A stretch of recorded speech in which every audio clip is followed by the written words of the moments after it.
ప్రపంచంలో చాలా పుస్తకాలు ఉన్నాయి. నువ్వు ఏ పుస్తకమైన చదవటానికి నీకు చాయిస్ ఉంది. You are having choice to read any kind of book in this world. లైబ్రరీకి వెళ్ళావనుకో, కొన్ని లక్షల పుస్తకాలు ఉంటాయి. ఎక్కడికి వెళ్ళినా సరే నువ్వు చదవాలి అనుకుంటే, నీకు చదువే కనుక వస్తే, నువ్వు చదవగలిగితే ఏ భాష అయినా సరే, ఏ భాషలోనైనా కొన్ని లక్షల రకాల పుస్తకాలు ఉంటాయి. అయితే ఈ రకాల పుస్తకాల్లో కొన్ని రకాల పుస్తకాలు చదివితే కొన్ని విషయాలు తెలుస్తాయి. న్యూస్ పేపర్ చదివితే లోకానికి సంబంధించినటువంటి విషయాలు అవగాహనకు వస్తాయి.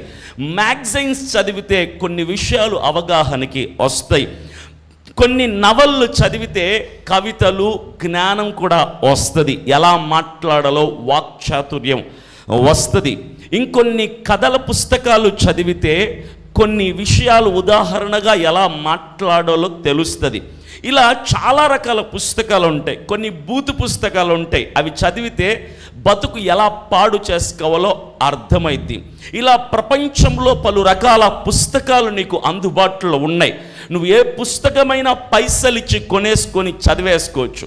ఈ పుస్తకాలు రైల్వే స్టేషన్స్లో, బస్ స్టాండ్స్లో, లైబ్రరీస్లో, కాలేజెస్లో, స్కూల్స్లో ఎక్కడ పడితే అక్కడ పైసలు పెట్టే ప్రతి ఒక్కడికి అందుబాటులో ఉంటాయి. అయితే నువ్వు సెలెక్ట్ చేసుకుని చదవటం మీద ఆధారపడి ఉంటుంది నీ బతుకేంటా అనేది. ఇప్పుడు నేను చెప్పినటువంటి లక్షలాది పుస్తకాల్లో ఏ పుస్తకం నువ్వు చదివినా కూడా మ్యాక్సిమం అయితే జ్ఞానం వస్తుంది, లేదంటే చదువు వస్తుంది, లేదంటే ఉద్యోగం వస్తుంది, లేదంటే ప్రమోషన్ వస్తుంది, లేదంటే పేరు వస్తుంది, లేదంటే అధికారం వస్తుంది. అంతే. ఇవన్నీ కూడా నువ్వు చచ్చిపోయి మట్టిలో పాతెట్టేశాక నువ్వు పుస్తకాలు చదివి సంపాదించిన జ్ఞానం అంతా మట్టి పాలైపోద్ది, నేల పాలైపోద్ది. కానీ ప్రత్యేకమైన పుస్తకం ఒకటి ఉంది. ఆ పుస్తకాన్ని చదివితే జ్ఞానం వస్తుందో రాదో నాకు తెలియదు, ఉద్యోగం వస్తుందో రాదో నేను చెప్పను, ప్రమోషన్ వస్తుందో రాదో నేను చెప్పను, పేరు వస్తుందో రాదో నేను చెప్పను, అధికారం వస్తుందో రాదో నేను చెప్పను. అవన్నీ తాత్కాలికమైన విషయాలు కాబట్టి నేను దాని మీద అవగాహన ఉంచలేదు. దాని కొరకు నేను మాట్లాడడం ఇష్టం కూడా లేదు. నేను చెబుతున్న ఏకైక పుస్తకం, ప్రపంచంలో నంబర్ 1 పుస్తకం ఏదైనా ఉంది అంటే ఆ పుస్తకాన్ని నువ్వు చదివితే ఒకటే వస్తుంది. ఆ ఒక్కటేంటో తెలుసా? బతుకు మారుతుంది. ఆ పుస్తకాన్ని చదివితే that book can change your life. When you read that book, your life gets started to changing, your life gets started transforming to other stage. నీ జీవితం రూపాంతరం చెందుతుంది. నీ బతుకుల్లో ఉన్న పనికిమాలిన అలవాట్లు నిన్ను విడిచిపోతాయి. నీ బతుకుల్లో ఉన్న అతిక్రమాలు నిన్ను దాటిపోతాయి. ఆ పుస్తకం చదివితే నువ్వు మనిషిగా మంచి పేరు తెచ్చుకోవటమే కాదు, ఆ పుస్తకం ద్వారా వచ్చిన మారు మనసు నువ్వు చచ్చి మట్టిలో చేరిపోయాక మట్టిలో చేరేది కాదు. ఆ జ్ఞానం నువ్వు ఎదురు చూస్తున్న యేసు క్రీస్తు ప్రభువుల వారి రాజ్యంలో సింహాసనం ఎదుట నిన్ను దేవదూతలతో పాటు కూర్చోబెట్టగలిగేది, పరలోకపు జ్ఞానాన్ని ఇచ్చేది పరిశుద్ధ బైబిల్ గ్రంథం. The one and only book in this world can change the human life. మానవుల జీవితాలని మార్చగలిగే పుస్తకం అది. కాస్త డెవలప్ అయ్యాను కదా, నేను బెటర్గానే మాట్లాడుతున్నాను కదా. ముందు వచ్చిన దానికంటే ముందు వచ్చినప్పుడు మాట్లాడుతుంటే భయం వేసేది ఎక్కడ పోతానో అని. ఈరోజు దేవుడు కాస్త ధైర్యం ఇచ్చాడు. ఏం కాదులేరా, కొంచెం గట్టిగా మాట్లాడి, నేను ఉన్నా నీకు తోడు అని. మీకు తెలుసు కదా, నాకు హార్ట్ అటాక్ వచ్చి 2 స్టంట్లు వేశారు. ఫస్ట్లో నెమ్మదిగా మాట్లాడను, తర్వాత కొంచెం టెంపో పెంచి మాట్లాడను. ఇప్పుడు ఆల్మోస్ట్ ఒక 70% టెంపోకి వచ్చాను. దేవుని మహాకృప చూపితే డిసెంబర్లో జరిగే మీటింగ్స్ అన్నిటిలో నా మునుపటి కంటే అధికమైన అభిషేకంతో దేవుడు నన్ను వాడుకొనును గాక. అంతే, ఏం లేదు, సింపుల్. నేను చెప్పింది బైబిల్ అన్న పుస్తకం నీకు ఏమివ్వకపోయినా సరే బ్రతుకుని మారిస్తుంది. బ్రతుకు మారటమే మనుషులకు కావాల్సింది. ఇక ఏవి కూడా తాత్కాలికంలే, శాశ్వతమైంది జీవితం మార్చుకోవటం. అలాంటి పుస్తకంలో నుంచి ఒక విషయాన్ని మీకు ఈరోజు చెప్పేసి నేను ముగించేస్తా నా సబ్జెక్ట్ని. అయితే మీ ఎదుట నేను ఇద్దరు వ్యక్తులను ఉంచాలి అనుకుంటున్నా. ఇద్దరు వ్యక్తుల్ని, ఇద్దరు అని ఎందుకు అంటున్నానంటే ముగ్గురిని పెట్టడం నాకు ఇష్టం లేదు కాబట్టి. ఈ ప్రపంచంలో అన్నీ కూడా రెండుగానే ఉంటాయి, మూడే ఉండవు. ఎగ్జాంపుల్ చెప్పనా? తెలుపు నలుపు, మూడోది ఏదని చెప్తారు మీరు? చెప్పలేరు కదా. చెడు మంచి, మూడోది ఏదని చెప్తారా? చెప్పలేరు కదా. తీపి చేదు, ఇంకేమైనా ఉంటుంది ఆపోజిట్? ఏం ఉండదు కదా. అపవిత్రత పరిశుద్ధత, ఇంకేం ఉండదు కదా. పాపము పరిశుద్ధత, ఇంకేం ఉండదు కదా.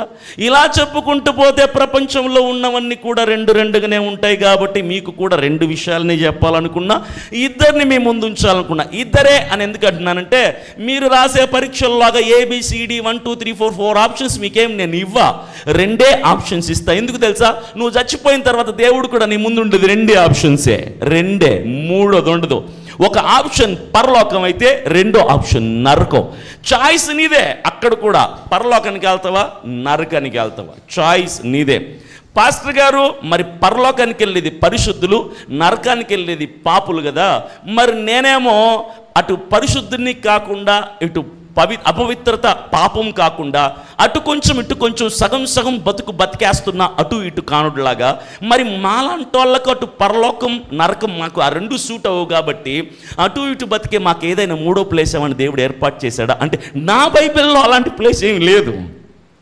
ఉన్నదల్లా రెండే. అయితే పరలోకానికి పోతావు లేదా నరకానికి పోతావు. అటు ఇటు కాకుండా ఉన్నావు అనుకో, పోయేది నరకానికే, పరలోకానికి వెళ్ళే ఛాన్స్ లేదు అసలు.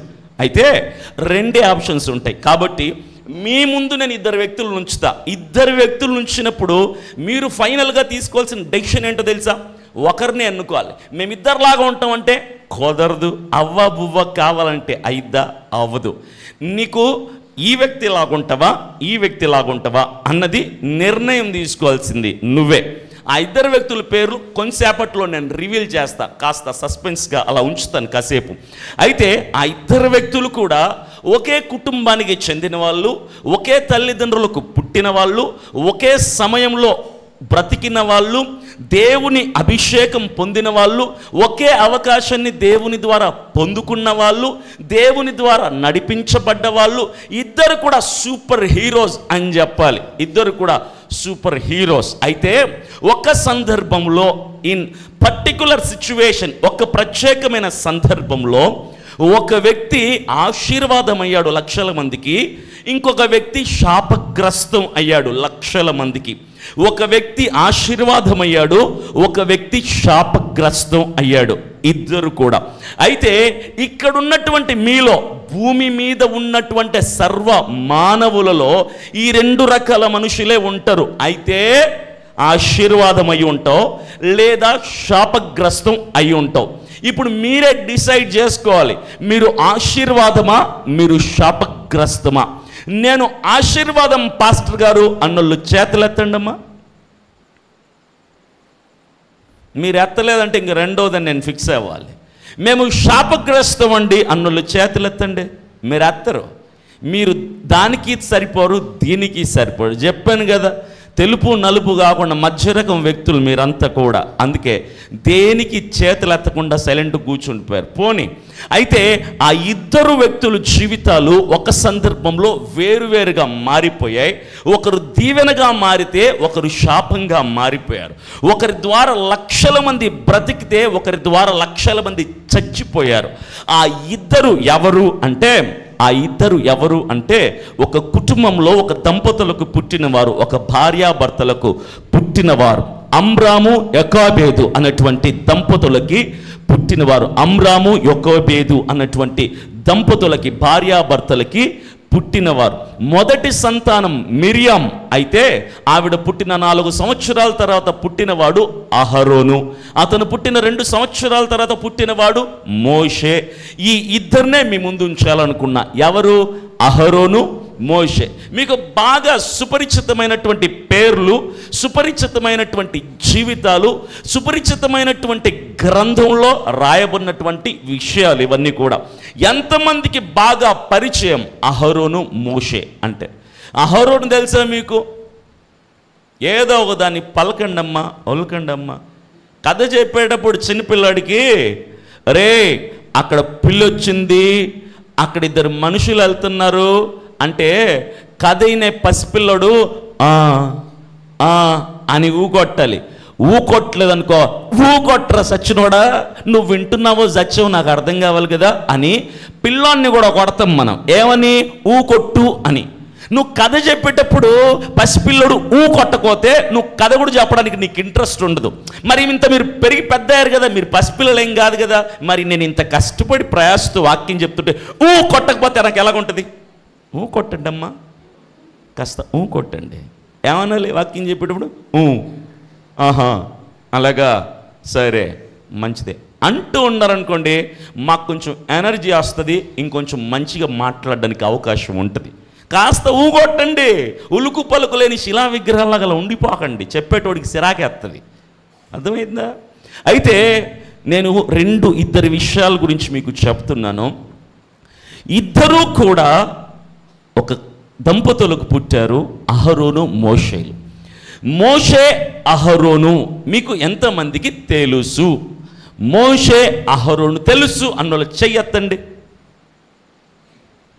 ఎక్కడుంటారు వాళ్ళు? మీరు చెయ్యొత్తంగా నేను రెండో క్వశ్చన్ వేస్తా.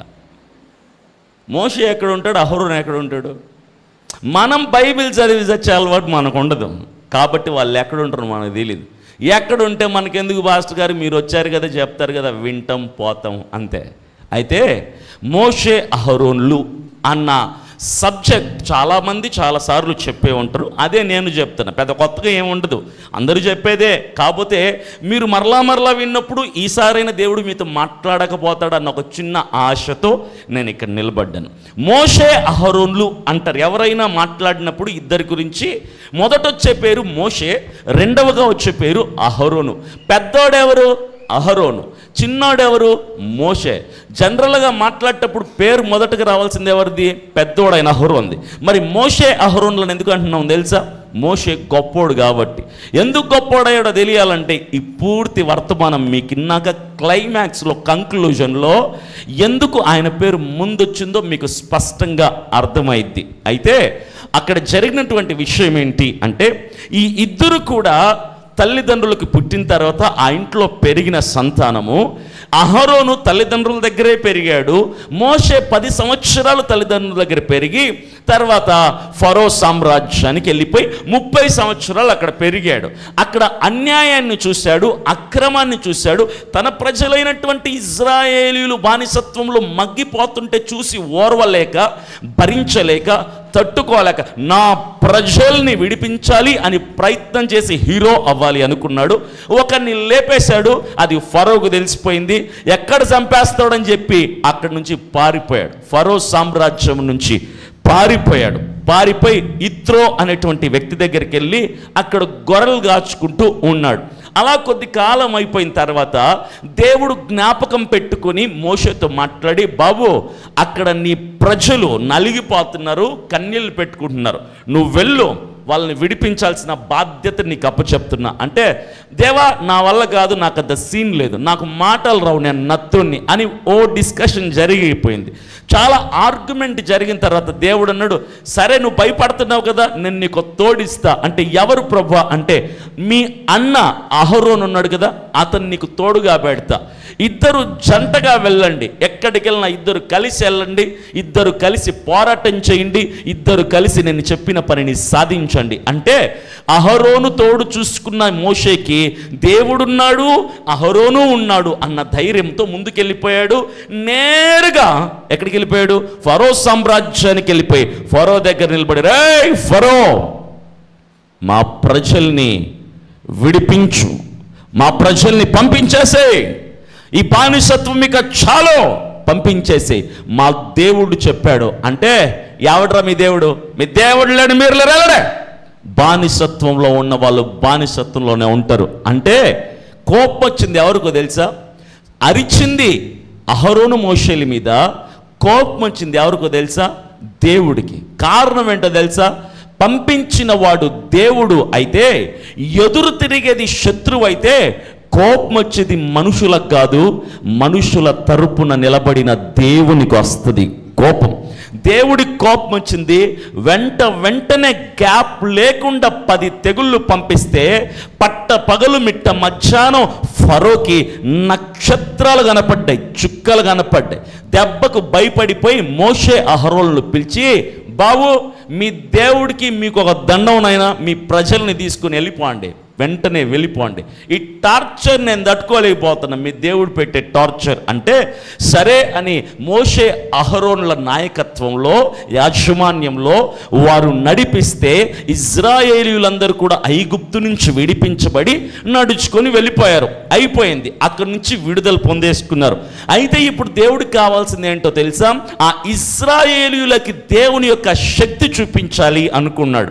ఇజ్రాయేలీయుల ద్వారా దేవుడు నా దేవుడు సూపర్ అని అనిపించుకోవాలని దేవుడు అనుకున్నాడు. కాబట్టి ఏం చేశాడు తెలుసా? మధ్యలో మార్గమధ్యంలో ఎర్ర సముద్రం వస్తే చీల్చేశాడు, ఆకలేస్తే మన్నాను కురిపించాడు, మాకు మటన్ కావాలి, నాన్ వెజ్ కావాలంటే ఆకాశం నుంచి పూరెళ్ళని కురిపించాడు, ఎండెక్కువ ఉంది అంటే మేఘస్తంభాన్ని పంపించాడు, చీకటిగా ఉందంటే అగ్నిస్తంభాన్ని లైట్ని పెట్టాడు, బండ నుంచి నీళ్ళిచ్చాడు.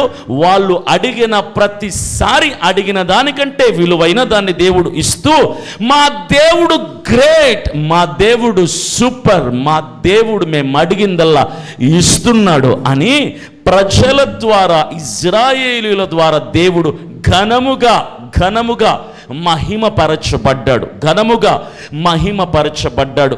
అక్కడికి అయిపోయిన తర్వాత ప్రత్యక్ష గుడారం యొక్క నమూనా ఇచ్చాడు మోషేకి. ప్రత్యక్ష గుడారం నమూనా ఇచ్చిన తర్వాత దేవుడు మోషేని, బాబు నీతో పని ఉంది, కొండెక్కు, నాకు నీకు కొంచెం డిస్కషన్ ఉంది, కొండెక్కేసే రా అంటే మోషే కొండెక్కి పైకి వెళ్ళాడు. ఎందుకో తెలుసా?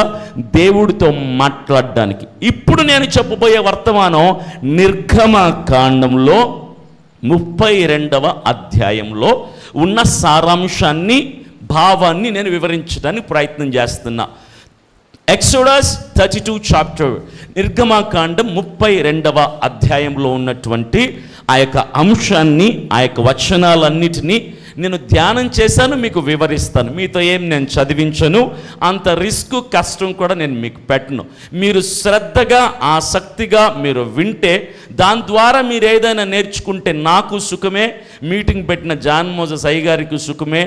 దేవుడు ఏర్పాటు చేశాడు కాబట్టి దేవునికి ఇంకా ఆనందం ఉంటుంది. అయితే వినండి శ్రద్ధగా.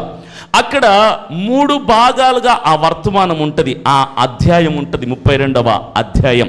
32వ అధ్యాయాల్లో 1 నుంచి 6 వచనాలు అహరోన్ ఏం చేశాడు, 7 నుంచి 15 వచనాలు మోషే ఏం చేశాడు, 15 నుంచి 35 వచనాలు ఏం జరిగింది. ఇదే వర్తమానం. అయితే మోషేని దేవుడు కొండ మీదకి పిలిస్తే మోషే వయసు ఎంతో తెలుసా? అప్పుడు 120 సంవత్సరాల పండు ముసలోడు, 120 సంవత్సరాల ముసలోడు కర్ర పట్టుకొని నడవలేక పిలిచినవాడు దేవుడు. కాబట్టి తడవు చేయక, ఆలస్యం చేయక, నిర్లక్ష్యం చేయక, అశ్రద్ధ చేయక, దేవుడి మీద ప్రేమ కలిగిన వాడు కాబట్టి కొండెక్కి దేవుడి దగ్గరికి వెళ్ళాడు. ఇప్పుడు చెప్పండి, ఇది ఎక్కడుంటుంది తెలుసా? 7వ వచనంలో ఉంటుంది. 7వ వచనంలో ఉంటుంది. ఏమన్నా తెలుసా? దేవుడు మోషేతో మాట్లాడుతున్నట్టుగా కొన్ని విషయాల గురించి 7వ వచనంలో ఉంటుంది. అక్కడ మనకు అర్థమయ్యేది ఏంటంటే మోషే దేవునితో ఉన్నాడు. మొదటి వచనం 32వ అధ్యాయం మొదటి వచనంలో ఉండేది ఏంటంటే అహరోను ప్రజల మధ్యలో ఉన్నాడు. ప్రజలు అంటున్నారు, అయ్యా అహరోను నీ తమ్ముడు ఉన్నాడా పోయాడా? మాకు అర్థం కావట్లా. కొండెక్కాడు, 40 రోజులు అయిపోయింది, వస్తాడా చస్తాడా మాకు తెలియట్లా.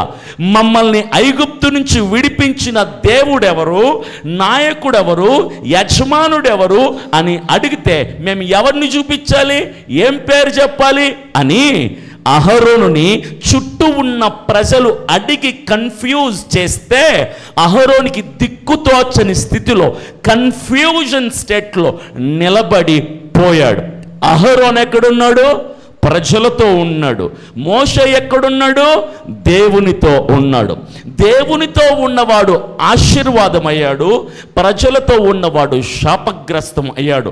ఎలాగయ్యారు, అది ఎలా జరిగింది అన్న వివరణలోనికి వెళ్తే మనకు డీటెయిల్డ్గా దేవుడు వారి జీవితాన్ని స్పష్టంగా చూపిస్తాడు. దేవుడు మోషేతో మాట్లాడుతున్నాడు. దేవుడు మోషేతో మాట్లాడుతూ అంటున్నాడు, బాబు ఇదిగో కింద ఉన్న నీ ప్రజలు, విడిపించబడిన ఐగుప్తు నుంచి ఇజ్రాయేలులైన నీ ప్రజలు ఉన్నారే, వాళ్ళు కింద అక్రమం చేస్తున్నారు, పాడైపోతున్నారు, నాశనమైపోతున్నారు, పతనమైపోతున్నారు, బతుకులు బస్ స్టాండ్ అయిపోతున్నాయి, నీ ప్రజల బతుకులు, నువ్వు కిందికెళ్ళు అని దేవుడు మోషేతో మాట్లాడుతున్నాడు. దేవునితో మోషే ఉన్నాడు కాబట్టి దేవుడు మోషేతో మాట్లాడుతున్నాడు. దేవునితో ఉంటే జరిగేదేంటో తెలుసా? దేవునితో ఉంటే జరిగేదేంటో తెలుసా? దేవుడు నీతో మాట్లాడడానికి ఇష్టం చూపిస్తాడు. దేవునితో ఉండటానికి ఆతృత చూపిస్తే దేవునితో మాట్లాడడానికి ఆతృత పడతాడు. దేవునితో ఉండటానికి నువ్వు ప్రయాసపడితే దేవుడు నీతో అనేకమైన విషయాలు చర్చిస్తాడు. దేవునితో ఉండటానికి నువ్వు ప్రయాసపడితే దాన్నే మనమంటాం ప్రేమ అని. ఏమంటాం? ప్రేమ అంటాం. ఇంగ్లీష్లో లవ్ అంటాం, హిందీలో ప్యార్ అంటాం, తమిళ్లో కాదల్ అంటాం. నాకు వచ్చింది ఇన్ని భాషలే, ఇంక వేరే భాషల్లో నేను చెప్పలేను. అయితే ఏదేమైనా కూడా love, how to prove your love in this world to some others. మనుషుల పట్ల, ఇతరుల పట్ల ప్రేమని వ్యక్తపరచటం ఎలాగా? మీకేమైనా ఐడియాస్ ఉంటే చెప్పండి. యంగ్స్టర్స్ చాలామందే ఉన్నారు, మీకు బాగా తెలిసి ఉంటుంది ప్రేమని వ్యక్తపరచటం ఎలాగో. తెలియని ఎక్స్ప్రెషన్లో అమాయకుల్లాగా మొక్కలు పెట్టేశారు కదా అందరూ. మీరు మహామేధావులు అన్న విషయం మీ తల్లిదండ్రులు తప్ప భూమి మీద అందరికీ తెలుసు. మీ తల్లిదండ్రులు అంటారు అనుకుంటారు, నా కూతురు అమాయకురాలు, నా కొడుకు అమాయకుడు, నోట్లో వేలు పెడితే కొరకడని. వేలు కాదు, చెయ్యి మొత్తం నవిలు మింగేస్తారు మీరు. ఆ విషయం చుట్టూ వాళ్ళందరికీ తెలుస్తుంది, మిమ్మల్ని కన్న తల్లిదండ్రులకు తప్ప. ప్రేమని వ్యక్తపరచుకోవటం ఎలాగో తెలుసా? How to show your love, how to prove your love to others. ప్రేమని ఎలా వ్యక్తపరుచుకుంటాం, ఎలా వ్యక్తపరచుకుంటాం తెలుసా? సపోజ్ ఒక ఎగ్జాంపుల్ చెప్తాను నేను మీకు. ఒక పిల్ల ఒక అబ్బాయిని ప్రేమించింది, ఒక అమ్మాయి ఒక అబ్బాయిని ప్రేమించిన తర్వాత ఫోన్లో మొదలు పెడితే 5 గంటలు అయింది, 6 గంటలు అయింది. జియోవాడు అన్లిమిటెడ్ కాల్స్ ఇచ్చేసాడు. ఇప్పుడు పనికి మాల సచ్చినోడు వచ్చిన తర్వాత పాపం బాగా పెరిగిపోయింది. అయితే ఫోన్ గంటలు మాట్లాడేసి అవతలోడు బాయ్ అంటే, అదేంటి డార్లింగ్ అప్పుడే కాల్ కట్ చేస్తున్నావు, 5 నిమిషాలే కదా మాట్లాడుకున్నాం మనం అంటది ఈ పిల్ల. ఎంతసేపటి తర్వాత? 5 గంటల తర్వాత సిగ్గు లేకుండా అంటది, 5 నిమిషాలే కదా అయింది అంటే. ఆడంటాడు 5 నిమిషాలు కదా 5 గంటలైంది. అయ్యో నీతో మాట్లాడుతుంటే నాకు టైమే తెలియట్లేదే. అప్పుడు ఆడంటాడు, దీన్నే అంటారు ప్రేమ అని. గాడిది గుడ్డేం కాదు, దాన్ని అంటారు ప్రేమ అని. కామం అంటారు దాన్ని, బాబోయ్ కామం అంటారు, కామం అంటారు. శరీర కోరికలు అంటారు దాన్ని. పాడైపోవడం అంటారు దాన్ని. నాశనం అయిపోవడం అంటారు దాన్ని. ఏమంటారు? ప్రేమ అంటారు దాన్ని, కామం అంటారు దాన్ని. ప్రేమించుకున్నప్పుడు గంటలు మాట్లాడుకున్న తర్వాత పెళ్ళైన తర్వాత భార్యతో మాట్లాడడానికి ఎందుకు వస్తుందా సిరాకు మీకు? నాకు అర్థం కాదు. పెళ్ళైన తర్వాత ఏ భర్త భార్యతో గంటల కొద్ది మాట్లాడే, ఏ భార్య భర్తతో గంటల కొద్ది మాట్లాడే, ఏమండి కాస్త మాట్లాడంటే ఆడేమంటాడు తెలుసా? ఏం మాటలుంటాయి నీకు నాకు మధ్యలో మాట్లాడుకుంటే? ప్రేమించేటప్పుడు ఏముంటాయి, పెళ్ళాక ఎందుకు ఉండవు? మీరు అనుకుంటారు దాన్ని ప్రేమని, పోని దాన్నే ప్రేమ అంటే. ఎంతమందికి మీలో దేవుడు అంటే నాకు ఇష్టం అని చెప్తారు? చేతులు ఎత్తండి. నాకు దేవుడు అంటే ఇష్టం. ఊరికే ఎత్తమంటున్నాడు పాస్టర్ గారిని. చెయ్యి ఎత్తితే కుదరదు. నేను నెక్స్ట్ ఇంకో క్వశ్చన్ వేస్తా. చెయ్యి ఎత్తారు కదా, దేవుడు అంటే ప్రేమ కదా, ఎన్ని గంటలు మాట్లాడుతున్నావేంటి దేవుడితో ప్రతిరోజు నువ్వు? How many hours you are spending to the lord to show your love? దేవుని పట్ల నీ ప్రేమను వ్యక్తపరచుకోవడానికి ఎన్ని గంటలు మాట్లాడుతున్నావు దేవుడితో? దీనికి ఆన్సర్లు ఉండవు మీ దగ్గర. ఎన్ని గంటల, ఎన్ని నిమిషాలు కూడా చెప్పలేరు మీరు. మీకు చెప్తున్నా నేను. మోషే దేవునితో మాట్లాడడానికి ఆతృతగా 120 సంవత్సరాల వృద్ధాప్యంలో ఎక్కలేనంత కొండ నడుచుకొని ఎక్కి దేవునితో సంభాషిస్తూ పరవశించిపోతున్నాడు. That's the love of God. That's the love every Christian should have. దేవుని పట్ల ప్రేమ అంటే చంపట్లు కొట్టి పాటలు పాడడం కాదు. దేవుని పట్ల ప్రేమ అంటే దేవునితో సమయాన్ని కేటాయించటం, దేవుని సన్నిధిలో వాక్యాన్ని చదవటం, దేవుని సన్నిధిలో నిలువు మోకాళ్ళేసి ప్రార్థన చేయటం, దేవుని సన్నిధిలో దర్శనాలు కలగటం, దేవుని సన్నిధిలో సంభాషించటం, దేవుని సన్నిధిలో కనిపెట్టడం, దేవునితో ఏకాంతంగా గడిపి అందులో తృప్తిని పొందటం. నీ భార్యతో మాట్లాడితే నీకు వచ్చే తృప్తి కంటే, నీ బాయ్ ఫ్రెండ్తో మాట్లాడితే నీకు వచ్చే తృప్తి కంటే, నీ గర్ల్ ఫ్రెండ్తో మాట్లాడితే వచ్చే తృప్తి కంటే, దేవునితో మాట్లాడే వస్తే తృప్తి, దేవునితో మాట్లాడితే కలిగే తృప్తి నువ్వు చచ్చిపోయిన తర్వాత పరలోక రాజ్యానికి నిన్ను తీసుకెళ్ళింది. చొప్పలు కొట్టి ప్రభు నామని మహిమపడతావు.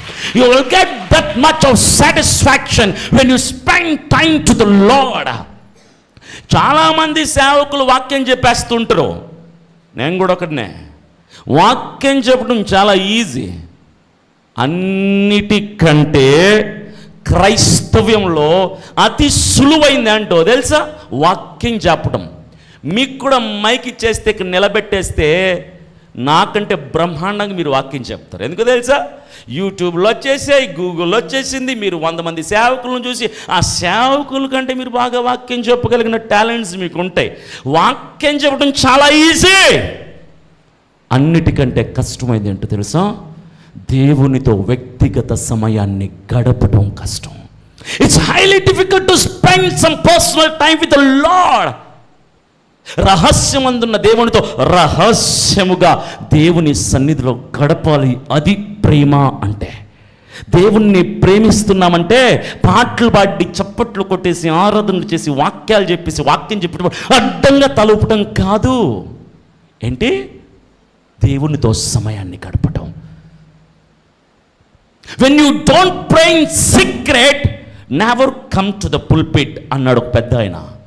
రహస్యమందు ప్రార్థన చేయకపోతే మైకు పట్టుకుని బహిరంగ వేదిక మీద నిలబడుకు నువ్వు మాట్లాడడానికి అవమానాల పాలవుతావు. Pray, spend some time with the Lord. మోషే దేవునితో సమయాన్ని గడపటానికి ఆతృత పడుతున్నాడు, ఇష్టపడుతున్నాడు. నేను మీకు మాట చెప్పనా? ఈరోజు తారీఖు ఎంత, డేట్ ఎంతమ్మా? పర్లేదు, నోరు తెరిచి కాస్త మాటలు ముత్యాలేం రాలిపోతే మీరే పట్టుకెళ్తారు కానీ మాకేమొద్దు. అయితే ఈరోజు డేట్ 8, ఈ నెలాఖరి డేట్ ఎంత? 31 సరే 31 అంటే టోటల్గా ఒక 20 రోజులు ఉంది అనుకుందాం. మీరు రేపటి నుంచి ఏం చేస్తారంటే బైబిల్ చదవటం మొదలు పెట్టండి. ఏం చదవటం మొదలు పెడతారు? బైబిల్ చదవటం మొదలు పెట్టండి. మీరు చదవరని నాకు తెలుసు, ఏదో నా ప్రయాస నేను చెప్తున్నా పిచ్చోడ్లాగా అంతే. మీరు అనుకుంటారే నువ్వు పిచ్చోడ్రా బాబు, నువ్వేం చెప్పినా మేము చేయమనుకుంటారు మీరు. అయితే బైబిల్ చదవటం మొదలు పెట్టేసి రేపటి నుంచి 20 రోజులు చదవండి. ఎంతసేపు చదువుతారు తెలుసా? రోజుకు ఒక అరగంట చదవండి. 10వ భాగం ఇస్తారు కదా, అలాగా మీ టైంలోంచి టైత్ని పక్క తీసేయండి. దేవునికి ప్రతిరోజు లేవంగానే అడ్డమైన పనులు చేయకుండా, లేవంగానే న్యూస్ పేపర్ పట్టుకోకుండా, లేవంగానే సెల్ ఫోన్ పట్టుకోకుండా, లేవంగానే ఛార్జర్ పట్టుకోకుండా, లేవంగానే న్యూస్ పేపరు టీవీలు పట్టుకోకుండా, లేవంగానే పనికిమాలిన ముఖాలు చూడకుండా, లేవంగానే బైబిల్ తెరిచి అరగంట సేపు ప్రార్థన, వాక్యం చదవటం అరగంట చేయండి. 20 రోజులు ఈ పని మీరు చేయండి. 20 రోజులు చేయండి క్రమం తప్పకుండా. ఒక్కరోజు గ్యాప్ వచ్చిందా మళ్ళీ ఫస్ట్ నుంచి మొదలుపెట్టు. 20 రోజులు క్రమం తప్పకుండా బైబిల్ చదువుతూ ప్రార్థన చేయి. ప్రతిరోజు ఉదయాన్నే మొదటి అరగంట. ఈ అరగంట 20 రోజులు మీరు దేవునితో గడిపిన తర్వాత మీ బ్రతుకుల్లో అద్భుతాలు జరగకపోతే నన్ను మీ ఇంటికి తీసుకెళ్ళండి, మీ ఇంట్లో కూలి పని చేసి పెడతాను. నేను మీ అంట్లు కడుగుతాను, మీ బట్టలు కూడా నేను ఉతికి పెడతా. మీరు ఆ పని చెయ్యగలిగితే ఏం చేస్తారు? 20 రోజులు అరగంట దేవునితో గడపండి. మీ వల్ల అయితే నీ బతుకులో అద్భుతాలు జరగాలంటే 20 రోజులు ప్రతిరోజు మొదటి అరగంట దేవునికి ఇచ్చేయి. దేవునికి ఇచ్చేసి 20 రోజుల తర్వాత చూడు నీ బ్రతుకు ఏ స్థాయికి వెళ్ళిపోద్దో, ఏ రేంజ్కి వెళ్ళిపోద్దో, ఏ శిఖరాన్ని చేరుకుంటుందో, ఏ ఉన్నత స్థానానికి చేరుకుంటుందో నీకు అర్థమైతే. దేవునితో గడపడానికి ఇష్టపడాలి. వాక్యం చెప్పేటప్పుడు, వాక్యం చదివేటప్పుడు పనికిమాలిన థాట్స్ చాలా వస్తాయి. ఏమోనో తెలుసా, వాక్యం చెప్పేటప్పుడు 3 రకాల ప్రజలు ఉంటారు, వాక్యం చదివేటప్పుడు 3 రకాల ప్రజలు ఉంటారు. ఏంటో తెలుసా, మీకు ఒక అద్దం ఇచ్చి అదిగో మీ ముఖం మీద మచ్చుంది చూసుకోండి అని మీ అందరికి అద్దం ఇచ్చామనుకోండి, మీరు 3 రకాలుగా రియాక్ట్ అవుతారు. ఎలాగో తెలుసా, అద్దం చూసుకొని అరే మచ్చుందే తుడిచేసుకుందామని తుడిచేసుకుంటారు, క్లీన్ చేసుకుంటారు. రెండో రకం మనుషులు ఏంటో తెలుసా, మచ్చుందా ఉంటే ఉన్ని, మచ్చలేనోడు ఎవడి భూమి మీద, అందరికీ మచ్చలు ఉన్నాయి, మనమేం ప్రత్యేకమేం కాదు, ఉంటే ఉంటుందిలే అనేవాడు. మూడో రకం ఏంటో తెలుసా, మచ్చుందా, అద్దం మంచిది కాదు, వెళ్ళిపో అని వదిలేసి వెళ్ళిపోతావు. వాక్యం చెప్పేటప్పుడు, వాక్యం చదివేటప్పుడు మీ బతుకులు ఎలాగ ఉంటాయి తెలుసా, వాక్యం చెప్పేటప్పుడు వాక్యం అద్దం లాంటిది. బైబిల్ చదివేటప్పుడు నీ బతుకును చూపిస్తుంది వాక్యం. ఏ పుస్తకం చదివిన ప్రపంచంలో నీ బతుకులో ఉన్న తప్పుల్ని, పాపాలని, లోపాలని, అతిక్రమాలని ఎత్తి చూపించే పుస్తకాలు ఈ ప్రపంచంలో ఏవి లేవు. లక్షలు పెట్టి కొన్న పుస్తకాలు కూడా నీ పాపాన్ని చూపించవు. కానీ ఒక్క పరిశుద్ధ బైబిల్ గ్రంథాన్ని నువ్వు చదువుతుంటే నీ పాపం నీ కళ్ళ ముందుకు వస్తుంది, నీ పొరపాట్లు నీ కళ్ళ ముందుకు వస్తాయి, నీ అతిక్రమాలు నీ కళ్ళ ముందుకు వచ్చినప్పుడు నువ్వేమనుకుంటావు తెలుసా, అరే వాక్యం చదువుతున్న నా తప్పులు కనపడతాయని తప్పుల్ని తుడిచేసుకొని బాగు చేసేసుకుని వెళ్తావు. రెండో రకం మనుషులు ఏంటో తెలుసా, వాక్యం చెప్తున్న సేవకుడు వింటున్నప్పుడు నీ తప్పులు నీకు తెలిసినప్పుడు, దేవుడు సేవకుడి ద్వారా నీ పాపాలు ఎత్తి చూపినప్పుడు నువ్వేమనుకుంటావు తెలుసా, పాపం చేయనోడు ఎవడ్రా భూమి మీద, అందరూ పాపం చేసే ఎదవలే, నా పక్కనున్నోడు, ముందున్నోడు, వెనకున్నాడు, నువ్వు కూడా పాపం చేసేవాడే, పాపం చేయడం పెద్ద తప్పేం కాదులే, మేము పాపులమే, మీరు పాపులే అని పాపాన్ని సర్దేసుకుని వెళ్ళిపోయేవాళ్ళు. మూడో రకం ప్రజలు ఏంటో తెలుసా, వాక్యం చెప్తున్నప్పుడు వినేసి చివరిలో వీడికి వాక్యం చెప్పడమే చేత కావడంలా, వీడు వాక్యం చెప్తుంటే నాతో మాట్లాడినట్టుంది, వాక్యం లాగా లేదు అని సేవకుడిని తప్పు పట్టేసి వెళ్ళిపోతారు. ఈ 3 రకాల వ్యక్తులుగా మీరు ఉంటారు. అయితే చివరి 2 రకాల వ్యక్తుల బతుకులు మారవు. మొదటి రకం వ్యక్తుల బ్రతుకులే మారుతాయి. ఎలాంటి రకం, తప్పు కనపడినప్పుడు తుడిచేసుకోవాలి, అద్దం చూసుకున్నప్పుడు సరి చేసుకోవాలి, వాక్యం వింటున్నప్పుడు నీ పాపాన్ని దేవుడు ఎత్తి చూపించినప్పుడు తుడిచిపెట్టేసుకొని క్లీన్ చేసేసుకొని సర్దేసుకొని ఇక్కడ నుంచి మంచిగా వెళ్ళగలగాలి. అయితే ఈ రోజు నుంచి చెప్తున్నాను, మోషే లాంటి బుద్ధిని కలిగి ఉంటే దేవునితో గడిపే ఆతృతను కలిగి ఉంటావు. మోషే ఒక మంచి లక్షణం ఏంటో తెలుసా, కొండ మీద దేవునితో గడుపుతున్నాడు. దేవుడేమన్నాడు తెలుసా, మోషే కింద ప్రజలు అక్రమం చేస్తున్నారయ్యా, పాపం చేస్తున్నారు, నీ ప్రజలు పనికిమాలిన పని చేస్తున్నారు అంటే మోషే బాధపడ్డాడు. దేవునితో గడిపితే దేవుడు ఏం చేస్తాడు తెలుసా, దర్శనాన్ని ఇస్తాడు. ఏం చేస్తాడు దేవుడు, ఒక బాధ్యతనిస్తాడు. ఏం చేస్తాడు దేవుడు, నశించిపోతున్న ప్రజల మధ్యలోకి పంపిస్తాడు దేవుడు. దేవునితో సమయం గడిపితే బోల్డ్ అని బెనిఫిట్స్ ఉంటాయి. మోషే దేవునితో గడుపుతున్నాడు కాబట్టి దేవుడు అంటున్నాడు, కింద ప్రజలు పాపం చేస్తున్నారు, నువ్వు వెళ్ళిపోయి ఆ ప్రజల దగ్గరికి వెళ్ళిపోయి వాళ్ళ బ్రతుకులు కథ చూడొకసారి అంటున్నాడు. చాలామంది మీలో దేవునితో గడపటానికి ఇష్టపడరు కాబట్టే మీరు అన్యుల కోసం ప్రార్థన చేయరు. ఏ రోజైనా నీ బతుకులో కొన్ని సంవత్సరాల నుంచి సంఘానికి వస్తున్నావు, కొన్ని సంవత్సరాల నుంచి పాటలు పాడుతున్నావు, కొన్ని సంవత్సరాల నుంచి వాక్యం వింటున్నావు, కొన్ని సంవత్సరాల అనుభవం భక్తిలో నీకుంది. ఏ రోజైనా ఒక్కడి కోసం నువ్వు ప్రార్థన చేసావా? చేసింటే స్తోత్రం, చేయకపోతేనే పాపం. ఒక్కడి కోసం ప్రార్థన చేసావా? నీ బంధువుల కోసం ప్రార్థన చేసావా? నీ వీధిలో వాళ్ళ కోసం ప్రార్థన చేసావా? నీ ఊరి కోసం ప్రార్థన చేసావా? అన్నుల కోసం స్వార్థ ప్రకటించావా? చచ్చిపోతున్నారు, పాపంలో మగ్గిపోతున్న వాళ్ళకు స్వార్థ చెప్పడానికి సాహసం చేసావా?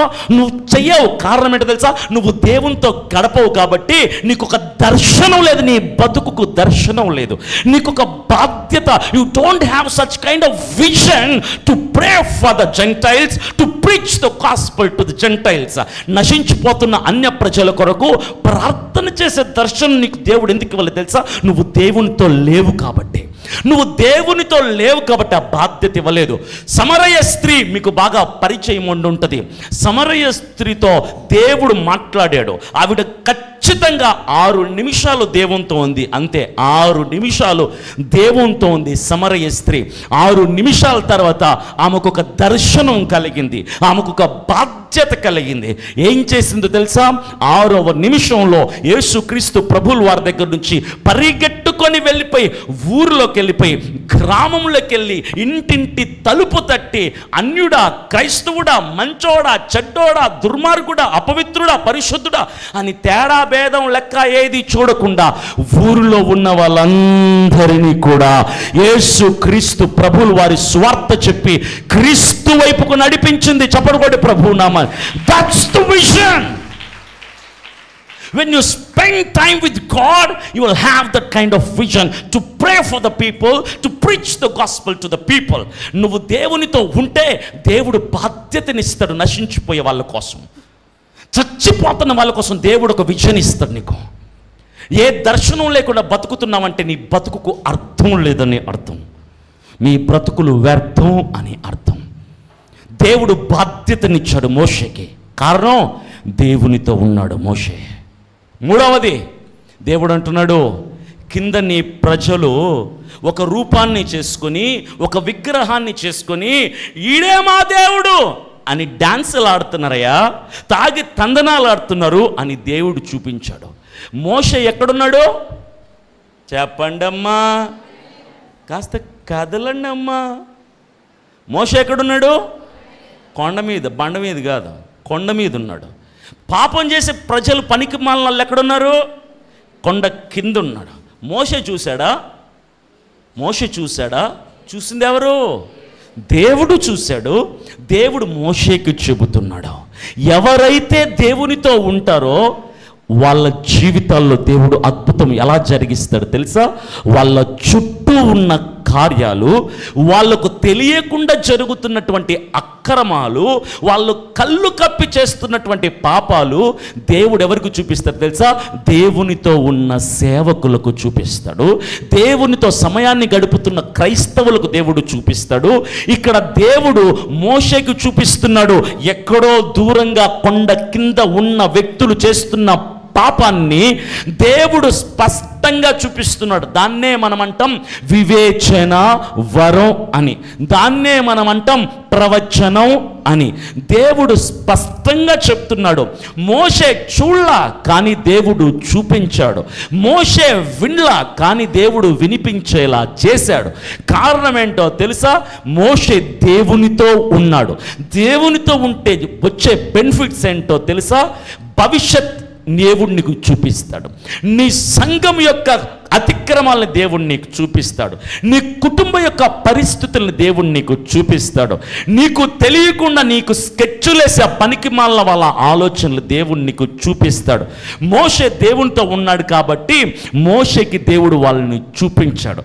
నెక్స్ట్ మోషే ఏం చేశాడు తెలుసా? దేవుడు అన్నాడు మోషేతో, అయ్యా మోషే నువ్వు సైలెంట్గా ఉండు కాసేపు, ఆ ప్రజలందరినీ నేను లేపేస్తా. ఏమన్నాడు? పాపం చేస్తున్న ప్రజలందరినీ నేను లేపేస్తా, నిన్ను కొత్త నూతన సృష్టిగా మారుస్తాను, ఒక కొత్త నూతన జనరేషన్గా నిన్ను మారుస్తాను, ఒక గొప్ప జనముగా నిన్ను మారుస్తానంటే అప్పుడు మోషే వావ్ సూపర్ ప్రభా, నన్నే గొప్ప జనముగా మారుస్తావా? లేపేసే ఎదవల్ని, పాపం చేసిన వాళ్ళు మనకెందుకు అనలా. దేవుడు ఏం చేస్తున్నాడు? కోపపడుతున్నాడు దేవుడు. ఎవరి పట్ల? పాపము చేసిన వాళ్ళ పట్ల. దేవుడు అంటున్నాడు ఆ వచనంలో మాట్లాడుతూ మోషేతో, నేను వాళ్ళని లేపేస్తా మోషే, నువ్వు కాసేపు సైలెంట్గా ఉండు, నువ్వు అడ్డుపడకు, నేను లేపేస్తా. దేవుడు కోపపడుతున్నాడు. మోషే ఏమంటున్నాడు తెలుసా? మోషే ఏమంటున్నాడు తెలుసా? ప్రభువా నువ్వు కోప్పడద్దయ్యా, ప్రభువా నువ్వు ఆవేశపడద్దయ్యా, ప్రభువా నీ ప్రజలను నువ్వు చంపకయ్యా అని దేవుణ్ణి ప్రాధేయపడుతున్నాడు. దేవునితో ఉంటే ఏం బుద్ధి ఉంటుంది తెలుసా? దేవుని బుద్ధి కలిగి ఉంటారు. దేవుని స్వబుద్ధి ఏంటో తెలుసా? ఆయన ప్రేమ స్వరూపి. ఎవరైనా ప్రేమ స్వరూపి, ఆయన కరుణామయుడు కాబట్టి అలాంటి బుద్ధిని కలిగి ఉంటారు. అయితే మోషే అంటున్నాడు, ప్రభువా కోప్పడకయ్యా, నీ కోపాన్ని చల్లార్చుకో, కోపాన్ని తగ్గించుకో. గొడవలు జరుగుతుంటాయి, చాలా చోట్ల గొడవలు జరుగుతుంటే 2 వర్గాల ప్రజలు ఉంటారు. 2 వర్గాల ప్రజల్లో కూడా 2 రకాల మనుషులు ఉంటారు. ఒకడు రే నిన్ను చంపేస్తా అని గొడవ పడ్డానికి వెళ్తుంటే వాళ్ళల్లో ఇంకొకడు రే ఆగ్రా, నువ్వు కొంచెం ఆగ్రా బాబు, నువ్వు కొంచెం కూల్ డౌన్ గారా అనేటోడు ఒకడు ఉంటాడు. ప్రతి గొడవలో కూడా 2 రకాలు. నేను కొడతా అంటే నువ్వు ఆగ్రా అనేటోడు. ఇక్కడ దేవుడు అంటున్నాడు, నేను వాళ్ళని చంపేస్తా, పాపం చేసిన వాళ్ళు లేపేస్తా అంటే మోషే అంటున్నాడు, నువ్వు ఆగు ప్రభువా, నువ్వు ఆగు ప్రభువా, నువ్వు ఆగు ప్రభువా. ఈరోజు సంఘం అంతా కూడా క్షేమంగా ఎందుకుందో తెలుసా? మీరందరూ శుభ్రంగా 3 పూట్ల భోజనం ఎందుకు చేస్తున్నారు తెలుసా? మీరందరూ కూడా మీ ఇళ్లలో చక్కగా కాపురాలు ఎందుకు చేస్తున్నారు తెలుసా? మీ సేవకుడు కడుపు కాల్చుకొని, కడుపు మార్చుకొని, అనారోగ్యం తెచ్చుకొని మీ కొరకు దేవుని దగ్గర ప్రభువా నువ్వు ఆగయ్యా, ప్రభువా నా సంఘాన్ని ఏం చేయకయ్యా, ప్రభువా నా సంఘ బిడ్డల్ని ఏం చేయకయ్యా, ప్రభువా నా బిడ్డల్ని ఏం చేయకయ్యా అని మీ తరపున మీ సేవకుడు దేవుని పాదాలు పట్టుకొని ప్రాధేయపడుతున్నాడు. కాబట్టి మీ బతుకులు వెలుగుతున్నాయి. మీ సేవకుడు ప్రాధేయపడుతున్నాడు కాబట్టి మీ బతుకులు వెలుగుతున్నాయి. మీ సేవకుడు చేస్తున్న ప్రార్థనకి ప్రతిఫలమే ఈరోజు మీరు కలిగి ఉన్న ప్రాణం, అనుభవిస్తున్న ఆరోగ్యం, అనుభవిస్తున్న ఐశ్వర్యం. మీరు పెద్ద పోటుగాళ్ళని కాదు సార్, దేవుడు మిమ్మల్ని ఆశీర్వదిస్తుంది, మీ బిడ్డలకు పెళ్ళిళ్ళు చేస్తుంది, మీకు ఉద్యోగాలు ఇస్తుంది. మీరు పెద్ద తోపులని కాదు. ఎందుకు తెలుసా? మీరు గడపకపోయిన సమయాన్ని మీ సేవకుడు, మీ ఆత్మీయ తండ్రి, మీ నాయకుడు, మీ సంఘ కాపరైన జాన్ మోసెస్ గారు దేవుని పాదాలు పట్టుకొని ప్రభుని ప్రాధేయపడుతున్నాడు. నా సంఘాన్ని సంరక్షించయ్యా, నా సంఘాన్ని కాపాడు ప్రభువా, నా సంఘంలో పొరపాట్లు పాపాలు చేస్తుంటే వాళ్ళ పట్ల నీ కోపాన్ని చూపించద్దు, నీ ఉగ్రతను చూపించద్దు అని దేవుని ఉగ్రత నీ మీదికి రాకుండా నీ సేవకుడు నీకు అడ్డుపడుతున్నాడు. కాబట్టి నువ్వు బాగున్నావు, ఇంకా అందుకు బాగున్నావు నువ్వు. ఇంకా మోషే ఏం చేస్తున్నాడు తెలుసా? చంపేస్తానని దేవుడు అంటే, వద్దు ప్రభువా, నీ ప్రజలయ్యా, నీ ప్రజలు ప్రభువా. ఏం మోషే, వాళ్ళు చేసిన తప్పుకి చంపేయాలి కదా అంటే అప్పుడు మోషే ఏమంటున్నాడు తెలుసా? దేవుడితో ఏమంటున్నాడు తెలుసా? ప్రభువా, ఐగుప్తు నుంచి నడిపించావు, నువ్వు చేసిన వాగ్దానం ఏంటి తెలుసు కదా ప్రభువా? గొప్ప దేశాన్ని ఇస్తానన్నావు, వాగ్దాన భూమిని ఇస్తానన్నావు, గొప్ప జనముగా చేస్తానన్నావు. మాట ఇచ్చిన నీవు మాట తప్పవు కదా నాయనా. ఇప్పుడు కనుక నువ్వు ప్రజల్ని చంపేస్తే ఐగుప్తులు ఏమనుకుంటారు తెలుసా? ఓహో, వీళ్ళ దేవుడు కొండల్లో లోయల్లో తీసుకుపోయి వాళ్ళని చంపటానికి స్కెచ్ చేశాడేమో అని నీ మహిమకు ఆటంకమవుతుంది, నీ నామానికి ఘనత పోతుంది, నీకు చెడ్డ పేరు వస్తుంది. ప్రభువా, నాకు అది ఇష్టం లేదు. దేవునితో గడిపితే దేవుని మహిమ కోసం ఆలోచిస్తావు, దేవునితో గడిపితే దేవుని యొక్క నామ ఘనత కొరకు ఆలోచిస్తావు, దేవునితో గడిపితే దేవుని పేరు చెడగొట్టకుండా చూసుకుంటావు. ఎప్పుడైనా ఆలోచించావు నువ్వు? ఎప్పుడైనా ఆలోచించారా? మోషే ఆలోచిస్తున్నాడు, నా దేవునికి మహిమ పోకూడదు, నా దేవుని పేరు తగ్గకూడదు అని దేవుణ్ణి కంట్రోల్ చేస్తున్నాడు. మోషే కంట్రోల్ చేస్తుంటే దేవుడు అన్నాడు, సరేలే సరే ఏం చేయనులే అన్నాడు. ఏమయ్యాడు తెలుసా మోషే? ఆశీర్వాదమయ్యాడు. లక్షల మంది చచ్చిపోకుండా వాళ్లకు ఆశీర్వాదమయ్యాడు మోషే. చప్పట్లు కొట్టి ప్రభు నామని మహిమపడతాడు. లక్షల మందిని కాపాడాడు. వాళ్ళకు తెలీదు, మీకు తెలీదు మీ సేవకుడు చేసే ప్రార్థన మీకోసం. మీరు పెద్ద హీరోలు, పోటుగాళ్ళని కాలర్ ఎగరేసుకుని బతుకుతూ ఉంటారు మీరు మీ వీధుల్లో.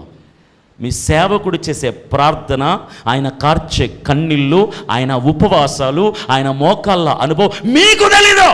మీరు అనుకుంటారు మేమే పెద్ద హీరోలం సార్ అని.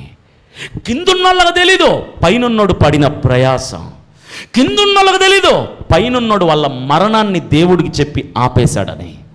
కిందున్నోళ్ళకి తెలీదు. సంఘానికి ఎప్పుడూ అర్థం కాదు సేవకుడు పడే పాటలు. సంఘాల కోసం సేవకులు అప్పులు చేస్తారు, సంఘాల కోసం సేవకులు అనారోగ్యం తెచ్చుకుంటారు, సంఘ క్షేమం కొరకు సేవకులు కీడును భరిస్తారు, సంఘం బాగుండాలని కుటుంబాలనే పాడు చేసుకుంటారు సేవకులు, సంఘం కోసం సేవకులు మరణానికి కూడా తెగించేస్తున్నారు. ఆ విషయం తెలుసా మీకు? మీకు సేవకుడు జోకర్లా కనిపిస్తుంది. మీకు సేవకుడికి ఏం కావాలి, సేవకుడు ఏం ఆశిస్తున్నాడు, మా సేవకుడు ఏం కోరుకుంటున్నాడు, మా నుంచి ఏమి ఆశిస్తున్నాడు ఆయన అని ఏ రోజైనా సేవకుల కోసం ఆలోచిస్తారు మీరు? మాకెక్కడ టైం ఉంటుంది సార్, మా భార్యలు బిడ్డలు మా కుటుంబాల కోసం ఆలోచించుకోవడం టైం సరిపోనంత పనికి మాలిన దద్దమ్మలు మేము. మా సేవకుడు ఉంటే మాకేంటి, పోతే మాకేంటి, ఆరోగ్యం ఉంటే మాకేంటి, అనారోగ్యం ఉంటే మాకేంటి, అప్పులైతే మాకేంటి, డబ్బుంటే మాకేంటి అనుకునే స్వార్థపరులు సంఘాల్లో ఉంటున్నారు ఈరోజు. స్వార్థపరులు.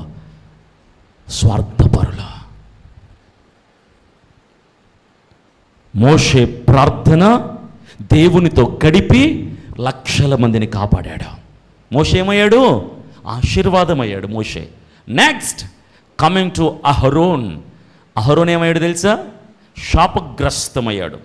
దేవునితో ఉన్నవాడు ఎన్ని కార్యాలు చేశాడు. మొదటి వచనం నుంచి 7 వచనాల వరకు ఇప్పుడు వస్తే అహరోన్ ఏం చేశాడు?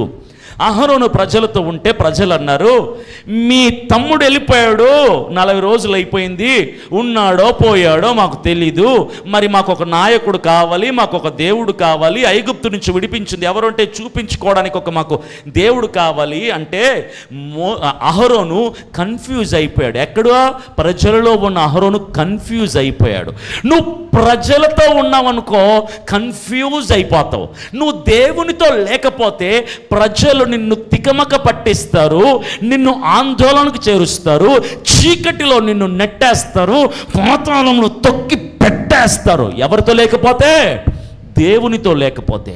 దేవునితో ఉన్నవాడు ఆశీర్వాదమయ్యాడు. ప్రజలతో ఉన్నాడు ఏమైపోతాడు తెలుసా? ఇప్పుడు మనుషులతో ఉన్నవాడు ఏమవుతున్నాడు తెలుసా? పనికి మాలిన యదవలందరూ ఎవరో తెలుసా? అపహాసకులందరూ. అందుకే బైబిల్లో ఒక మాట ఉంటుంది, అపహాసకులు కూర్చుండు చోట కూర్చుండక. ఎక్కడ కూర్చోకూడదు? అహరోను ఎక్కడున్నాడు?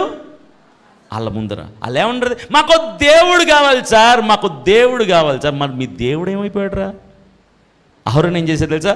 సర్లేరా బాబు, మీ టార్చర్ నేను తట్టుకోలేకపోతున్నాను, మీ బిడ్డలు మీ భార్యలు మీ దగ్గర ఉన్నటువంటి బంగారాభరణాలన్నీ మూట కట్టి నా దగ్గర తెచ్చిపెట్టండి అంటే వాళ్ళందరూ కూడా కేజీలు కొద్ది బంగారాన్నంతా కూడా తీసుకొని వచ్చి అహరోను కాళ్ళ దగ్గర పెడితే ఆ బంగారాన్ని తీసుకెళ్ళి అగ్నిలో కాల్చి ఒక బంగారు ముద్దగా చేసి ఒక దూడ రూపాన్ని తయారు చేసి అందులో ఈ బంగారు కరిగిపోయిన బంగారుని పోసి బంగారు దూడని తయారు చేసి, ఈ ఐగుప్తు నుంచి బయటికి మిమ్మల్ని నడిపించిన దేవుడు ఇదే, మీ నాయకుడు ఇదే, ఆడుకోండి, పాడుకోండి, తాగండి, తందనాలాడండి, మీ దేవుడు మీకు వచ్చేసాడు అని అహరోను చెప్పాడు. ఏం చెప్పాడు? ఇదే మీ దేవుడు. ఎవరు దేవుడు? దూడ. బంగారుతో చేయబడినటువంటి దూడని ఇదే మీ దేవుడు. ఎక్కడ పుట్టాడు? ఒక తల్లికే పుట్టాడు. ఎక్కడ పెరిగాడు? ఒకే దేవుని సన్నిధిలో పెరిగాడు. ఒకే దేవుని ద్వారా బాధ్యత పొందారు. ఒకే దేవుని ద్వారా నడిపించబడ్డాడు. ఒకే ప్రజలకి నాయకులుగా ఉన్నారు. ఒకరేమో ఆశీర్వాదకరంగా దేవునితో గడిపితే ఒకరేమో లోక సంబంధమైన వ్యక్తుల మధ్యలో గడిపి వాళ్ళతో చేరిపోయి వాళ్ళతో కలిసిపోయి ఏం చేశాడు తెలుసా? బంగారు దూడను తయారు చేసి విగ్రహారాధన చేయండిరా అని చెప్పి వాళ్ళకు పాపంలో ప్రవేశపెడుతున్నాడు అహరోన్.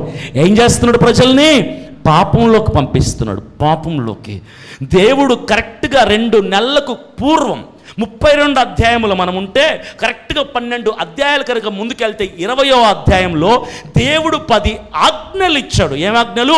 10 ఆజ్ఞలు ఇస్తే అందులో మొట్టమొదటి ఆజ్ఞ ఏంటో తెలుసా? చెప్పండి, మీరు ఎవరైనా చూద్దాం. అంటున్నారు కొంతమంది. చదువుకోండి, చక్కగా బాగుపడతారు. మొదటి ఆజ్ఞ ఏంటో తెలుసా? 20వ అధ్యాయంలో 10 ఆజ్ఞల్లో మొట్టమొదటి ఆజ్ఞ ఏంటో తెలుసా? నీకు నీ దేవుడైన యెహోవా తప్ప వేరొక దేవుడు ఉండకూడదు. ఆకాశం అందే కానీ, భూమి అందే కానీ, భూమి కింద నీళ్ళ ఎందే కానీ ఏ రూపమైనను, ఏ ప్రతిమైనను, ఏ విగ్రహమైనను నువ్వు పూజించకూడదు, నువ్వు ఆచరించకూడదు అని చక్కగా దేవుడు కరెక్ట్గా 60 రోజుల క్రితం ఆజ్ఞలు ఇచ్చి, ఆజ్ఞలలో మొట్టమొదటి ప్రాధాన్యమైన ప్రాముఖ్యమైన ఆజ్ఞగా విగ్రహాన్ని ఏదైనా నువ్వు తయారు చేసుకోకూడదు, పూజించకూడదు అంటే అహరోను ఏం చేశాడు తెలుసా? అహరోను ఏం చేశాడు తెలుసా? చెయ్యొద్దు అన్న పనిని చేశాడు. మొదటి ఆజ్ఞను మీరాడు అహరోను. కారణం ఏంటో తెలుసా? దేవునితో లేడు. నువ్వు దేవునితో లేకపోతే ఏమవుతుంది తెలుసా? నీకు మనుషులు దేవుళ్ళు అవుతారు. రాయి దేవుడు అవుతుంది, చెట్టు దేవుడు అవుతుంది, కుక్క దేవుడు అవుతుంది, బొమ్మ దేవుడు అవుతుంది, అన్నీ దేవుడైపోతాడు నీకు. ఎవరితో లేకపోతే? దేవునితో లేకపోతే మనుషులు చేసిన బొమ్మలు దేవుడైతే. మనిషి ఎవరో తెలుసా? బలహీనుడు. బలహీనుడైన మనిషి చేసే బొమ్మ ఏమైద్ది? ఇంకా బలహీనమైనది అవుతుంది. కానీ అజ్ఞానమైన మనుషులు ఏం చేస్తున్నారు తెలుసా? మనుషులు చేసిన దేవుళ్ళని, బొమ్మల్ని దేవుళ్ళు, దేవతలు అన్నారు. మనిషి తయారు చేస్తే మనిషి ద్వారా చేయబడినది సృష్టి అవుతుంది, కానీ సృష్టికర్త కాదు కదా. మనిషి బలహీనుడు, మనిషి ద్వారా తయారు చేయబడినది ఏదైనా ఇంకా బలహీనమవుతుంది, కానీ బలమైంది కాదు కదా. దేవుడు అంటే సృష్టించేవాడు, సృష్టికర్త, సూర్యచంద్ర నక్షత్రాలను, విశ్వమంతటిని కూడా నోటి మాట చేత కలుగ చేసిన సజీవుడు. అయితే అది అంతా మరిచిపోయినటువంటి అహరోను ప్రజలతో కలిసిపోయి, లోకులతో కలిసిపోయి, పాపులతో కలిసిపోయి చెయ్యొద్దు అన్న పనికి మాలిన పనిని చేసి బంగారు దూడం చేసి, ఇదేరా మీ దేవుడు, ఆరాధించుకోండి, పూజించుకోండి అని చెప్పాడు. మీలో చాలామంది ఈ లోకాన్ని ఆచరిస్తూ ఉంటారు, లోక సంబంధమైన ఆచారాల్లో ముందుకెళ్ళిపోతూ ఉంటారు. వద్దు వద్దు అని చెప్పి సేవకుడు గుండెలు బాదుకొని చెబితే మీ బర్రెలకెక్కో అన్యుల ఆచారాలు పాటిస్తారు. ఎందుకు తెలుసా?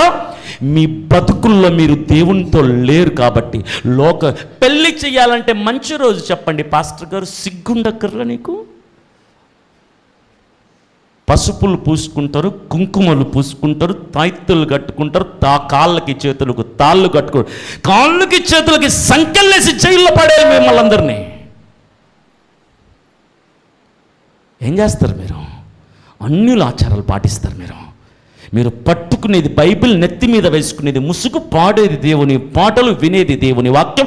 పెళ్ళిళ్ళు పేరంటాలు వచ్చేసరికి మొత్తం పనికి మాలిన లోక సంబంధమైన అన్యుల ఆచారం. 10 ఆజ్ఞలు పక్కన పెడితే మొట్టమొదటి ఆజ్ఞను మీరేస్తున్నారు మీరందరూ కూడా. మొట్టమొదటి ఆజ్ఞను ఎవరిలాగా తెలుసా? అహరోనులాగా. కారణం, లోకస్తుల మధ్యలో ఉన్నవాడు, దేవునితో లేనివాడు కాబట్టి ఆ పనికి మాలిన పని చేయటానికి కారణమయ్యాడు అహరోను. నెక్స్ట్ ఏం చేశాడు తెలుసా? ఆ దూడకి బలిపీఠాన్ని ఒకటి ఏర్పాటు చేశాడు. సూపర్ కదా. ఇప్పుడు బలిపీఠాన్ని ఏర్పాటు చేశాడు. నువ్వు పాపంతో చేయి కలిపితే నెక్స్ట్ జరిగేది ఏంటో తెలుసా? ఆ పాపానికి బలైపోతావు. పాపం చేయటం వేరు, పాపానికి బలైపోవటం వేరు. పాపానికి బలైపోవటం వేరు. బలైపోవటం అంటే ఏంటో తెలుసా? ఒకడు మందు కొట్టడానికి వెళ్తాడు, నెక్స్ట్ రోజు మానేయాలనుకుంటే మానేస్తాడు. అదే అలవాటైందనుకో పాపానికి బలైపోతాడు. ఇక వాడు మారాలన్నా మారడు, వాడి బతుకు బాగుపడాలన్నా బాగుపడదు. దాన్నే బలైపోవడం అంటారు. అహరోను ఏమయ్యాడు తెలుసా? ముందు పాపం చేసి ప్రజలతో పాపం చేయించాడు. నెక్స్ట్ పాపానికి బలిపీఠం కట్టి పాపానికి దాసోహం అయిపోయాడు. పూర్తిగా దేవునికి దూరం అయిపోయాడు. ఏమైపోయాడు? పూర్తిగా దేవునికి దూరం అయిపోయాడు. దేవునికి దూరం అయిపోయాడు. ఆడండి, పాడండి, తాగండి, నాట్యమాడండి, తందనాలాడండి అని చెప్పి ప్రజల్ని రెచ్చ రెచ్చగొడుతున్నాడు. దేనికో తెలుసా? పాపం చేయడానికి. పైనున్నోడేమో ప్రజల్ని రక్షించు ప్రవ్వా అని ఏడుస్తుంటే, కిందున్నోడేమో పాపం చేయండిరా అని రెచ్చగొడుతున్నాడు. ఇద్దరు ఒకే కడుపున పుట్టిన వాళ్ళు, ఇద్దరు ఒకే దేవుణ్ణి వెంబడిస్తున్న వాళ్ళు. ఒక సందర్భంలో ఏమైపోయింది చూసారా? దేవునితో లేకుంటే జరిగే ప్రమాదాలు బహు భయంకరంగా ఉంటాయి. అందుకే దేవునితో గడపటానికి ప్రయత్నించు, నీ బతుకు బాగుపడిద్ది. పైనుంచి దిగొచ్చాడు, కొండ దిగొచ్చాడు మోషే. దిగొచ్చిన తర్వాత మోషే దిగి రాంగానే ప్రజల తందనాలు చూశాడు, వాళ్ళ నాట్యాలు, వాళ్ళ కేకలు, వాళ్ళ ఆనందపు నాదాలు చూసి దూడను చూశాడు, బంగారు దూడను చూశాడు. మోషే బంగారు దూడను చూసిన వెంటనే ఏం చేశాడు తెలుసా? ఆ దూడని తీసుకెళ్ళి కాల్చేసి ఆ బూడిద నీటిలో కలిపి, సిగ్గులేని జాతి, నీళ్లు తాగండిరా, బూడిద కలిపిన నీళ్ళు తాగండి, హార్లిక్స్ కలిపినట్టు కలిపేసి తాగండి అని చెప్పాడు. ఏం చేశాడు? పరిశుద్ధమైన ప్రవర్తన కలిగిన, పవిత్రమైన జీవితం కలిగిన వ్యక్తులు పాపాన్ని చూస్తే ఏమైస్తుంది తెలుసా? అసహించుకుంటారు. పాపాన్ని చూస్తే చీదరించుకుంటారు. పాపాన్ని చూస్తే కాళ్ళ కింద పెట్టి తొక్కుతారు. అహరోను ఏం చేశాడు తెలుసా? దూడను చూసి బలిపీఠం కట్టాడు. మోషే ఏం చేశాడు తెలుసా? దూడని కాల్చి పడేసి బూడిద నీటిలో కలిపి తాగండ్రా అన్నాడు ప్రజల్ని. మోషేకి అహరోనుకున్న వ్యత్యాసం ఏంటో తెలుసా? దేవునితో ఉన్నవాడు, పవిత్రత పరిశుద్ధత కలిగిన వాడు పాపాన్ని చూసి ఓర్చుకోలేకపోయాడు. నువ్వు పాప పరిశుద్ధుల చెప్పాలంటే సింపుల్, ఒక విషయం చాలు. నువ్వు నీ కళ్ళెదురుగా పాపం జరుగుతుంటే ఏముందిలే అని వెళ్ళిపోయావనుకో, నువ్వు పాపివి అని అర్థం. నీ కళ్ళెదురుగా పాపం జరుగుతుంటే ఛీ అని అసహించుకున్నావనుకో, నువ్వు పరిశుద్ధుడివి అని అర్థం. రోడ్ల మీద వెళ్తున్నప్పుడు మురిక్కొంట్లు ఉంటాయి, మురికి కాలవలు ఉంటాయి. అయితే అక్కడ వెళ్తున్నప్పుడు ముక్కు మూసుకొని చీ చీ చీ చీ చీ చీ అనుకుంటే వెళ్తారు. మీరు నడుచుకుంటే వెళ్ళేటప్పుడు అనుకుంటే వెళ్తారు లేదా? అసహ్యం వేస్తుందా? చీదరించుకుంటారా? చిరాకేస్తుంది కదా. అదే కాలువలో ఒకడు పెంట తీస్తూ ఉంటాడు, కాలువ ఎత్తుతూ ఉంటాడు, వాడినే మున్సిపాలిటీ వాడు అంటారు. వాడు ముక్కు మూసుకుంటాడా? వాడు చీదరించుకుంటాడా? వాడు కర్చీఫ్ కట్టుకుంటాడా? ఎప్పుడైనా చూసారు అలాగా? చూడలా. మీరు మనుషులే, వాడు మనిషే. వాడెందుకు ముక్కు మూసుకోవాలా? మీరెందుకు ముక్కు మూసుకున్నారు తెలుసా? మీరు ముక్కు మూసుకోవడానికి గల కారణం ఏంటంటే, ఆ వాసన మీకు ఎక్కట్లా, ఆ వాసన మీకు నచ్చట్లా, ఆ వాసన మీకు చీదర పుట్టిస్తుంది, ఆ వాసన మీకు అసహ్యం పుట్టిస్తుంది. ఎప్పుడెప్పుడు అక్కడి నుంచి దాటుకుంటామా అని పరిగెట్టుకొని పారిపోతారు. కానీ అక్కడున్నోడికి అది అలవాటు పడిపోయింది. ఇక్కడ ఉన్న మీలో చాలామంది పాపాన్ని చూసి పాపం దగ్గర నుంచి పారిపోతారుగా, మనకొద్దురా బాబు ఈ బతుకు అని పారిపోతారు. కొంతమంది పాపంతో ఫ్రెండ్షిప్ చేసి పాపమే కదా సమ్మగా ఉంది అని పాపం దగ్గర నిలిచిపోతారు. పాపాన్ని చూసి అసహించుకుంటున్నావంటే నువ్వు మోషేలాగా దేవునితో ఉన్నావని అర్థం. పాపాన్ని చూసి ఫ్రెండ్షిప్ చేస్తున్నావు పాపంతో అంటే నువ్వు అహరోన్లాగా లోకంలో ఉన్నావని అర్థం. మోషే దూడను తీసుకెళ్ళి కాల్చి పడేసి బూడిద నీటిలో కలిపి తాగమంటే ప్రజలందరూ వెళ్ళి ఆ నీటిని తాగేశారు. అప్పుడు అన్నాడు, ఏంటయ్యా బాబు నువ్వు చేసిన పని? ప్రజలు నీకు అప్పచెప్పి వెళ్తే వాళ్ళని తాగి తందనాలాడమని చెప్పి దూడ ఒకటి తయారు చేసి ఆ దూడని దేవుడు అంటావా నువ్వు? తప్పు కదా అంటే అహరోను ఏమన్నాడు తెలుసా? 21వ వచనంలో ఏమంటాడు? నా ఏలినవాడా కోప్పడద్దు అంటాడు. ఏమంటాడు? నా ఏలినవాడా ఎవరిని? మోషేని. మోషే అహరోనికి ఏమవుతాడు చెప్పండి అమ్మా? తమ్ముడు అవుతాడు. అన్న తమ్ముణ్ణి నా రాజా, నా కింగు, నా అయ్యా, నా సారు అంటాడా? తమ్ముణ్ణి ఎక్కడన్నా అంటాడా? కారణం ఏంటో తెలుసా? తమ్ముణ్ణి పట్టుకొని నా ఏలినవాడా అని పొగడుతున్నాడంటే అర్థం ఏంటో తెలుసా? అహరోను స్థితి దిగజారిపోయిందని అర్థం. అహరోను పాపంలో బతికాడు, దేవునితో లేడు. అహరోను మనుషులతో ఉన్నాడు, పాపం చేశాడు. కాబట్టి దేవునితో ఉన్నటువంటి మోషేని చూడంగానే భయం పుట్టుకొచ్చి నా ఏలినవాడా, నా రాజా, నా అయ్యా, నా సారు అని ప్రాధేయపడుతూ దిగజారిపోయిన స్థితిలోకి వెళ్ళిపోయి కోప్పడద్దు అని ఒక సూపర్ కామెడీ చేస్తాడు అక్కడ. ఏం కామెడీ చేస్తారు తెలుసా? 23-24 వచనంలో ఏం కామెడీ చేస్తారు తెలుసా? ఇదిగో నువ్వేం కోప్పడకు, ఆ దూడ ఎలా వచ్చిందో నాకు తెలీదు. మనుషులందరూ కూడా, ప్రజలందరూ కూడా నాకు దేవుడు కావాలి, మోషే ఏమైపోయాడు అంటుంటే కోత పోసి దూడని తయారు చేశాడు అని స్పష్టంగా ఉంటుంది. 23-24 వచ్చేసరికి ఏమంటారు తెలుసా? బంగారు అక్కడ వేసాను, కరిగిపోయి అది దూడైపోయింది. ఎవరి మీద వేస్తున్నాడు? పాపాన్ని సర్దేసుకుంటున్నాడు, కప్పుకుంటున్నాడు దేవుని మీద. అంటే అర్థం ఏంటి తెలుసా? బంగారం అందులో వేస్తే దేవుడు దాన్ని దూడగా మార్చాడు అని ఎవరు చెప్పాడు? దేవుడు మారుస్తాడా దూడగా? తప్పుని కప్పుకుంటున్నాడు. అప్పుడు మోషే అన్నాడు, అది కుదరదులే, నువ్వు చేసిన పనికిమాల పని నాకు స్పష్టంగా దేవుడు చూపించాడు అని మోషే ఆ ఊరి చివరికి వెళ్ళి అంటున్నాడు, జరిగింది జరిగిపోయింది, పాస్ట్ ఈజ్ పాస్ట్, గతం. నాకు కావాల్సింది ప్రస్తుతం. యెహోవా పక్షమున ఉండాలి అనుకున్న వాళ్ళు, యెహోవాని ప్రేమించే వాళ్ళు నా వైపుకు రండి, మిగిలిన వాళ్ళు పక్కన ఉండండి అని అవకాశం ఇచ్చాడు. మొట్టమొదటి ఏంటి? మోషే దేవునితో ఉండి ఆశీర్వాదమయ్యాడు. రెండవది అహరోను మనుషులతో ఉండి శాపగ్రస్తమయ్యాడు. మూడవది దేవుడు అవకాశం ఇస్తున్నాడు, మరొక అవకాశం ఇస్తున్నాడు.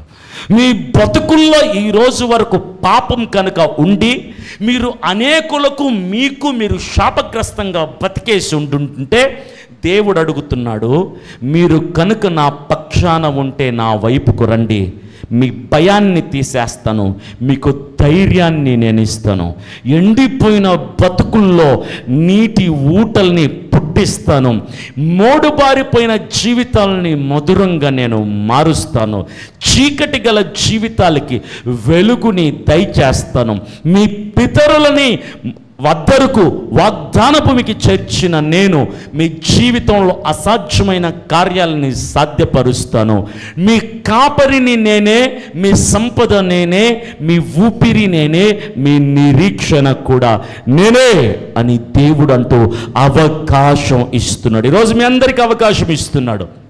ధైర్యం తెచ్చుకో. దేనికో తెలుసా?